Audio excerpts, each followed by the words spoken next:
நீதிமொழிகளின் புத்தகம் 16வது அதிகாரம் 3வது வசனம் எப்படி சொல்லுகிறது? உன் செய்கைகளை கர்த்தருக்கு ஒப்புவி, அப்பொழுது உன் யோசனைகள் உறுதிப்படும்.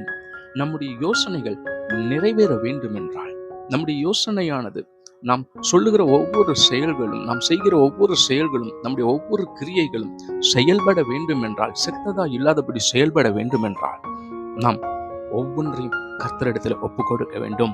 உன் கையின் கிரியைகளை எல்லாம் கர்த்தரிடத்தில் ஒப்புக்கொடு. காரணம், நாம் செய்கிற செயல்கள், எத்தனையோ காரியங்கள் தேவனுக்கு பிரியமில்லாததாய் இருக்கிறது, மனிதர்களுக்கே பிரியமில்லாததாய் இருக்கிறது.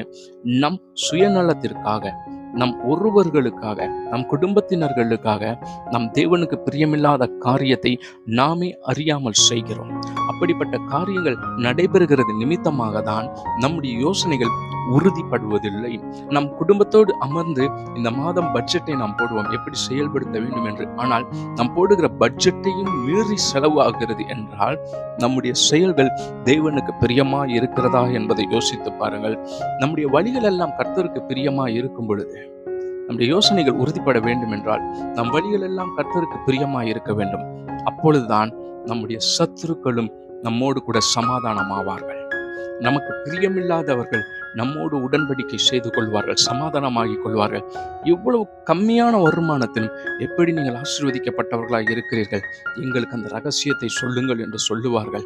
உங்கள் நிமித்தமாக எத்தனையோ ஆத்துமாக்கள் மனம் திரும்பப்படும், தவறி விழுந்தவர்கள் எழுந்து நிற்கும்படியாகும். தேவ பிள்ளையே, உன்னுடைய செயல்கள் கர்த்தருக்கு பிரியமா இருக்கிறதா என்பதை யோசித்து பார். ஏன் உன்னுடைய யோசனைகள் உறுதிப்பட மாட்டேன் என்கிறது? ஏன் நீ போடுகிற திட்டங்கள் செயலிழக்கிறது? காரணம், நீ செய்கிற ஒவ்வொரு கரத்தின் கிரியைகள் தேவனுக்கு பிரியமாயிருக்கிறதா என்பதை யோசித்து பார்.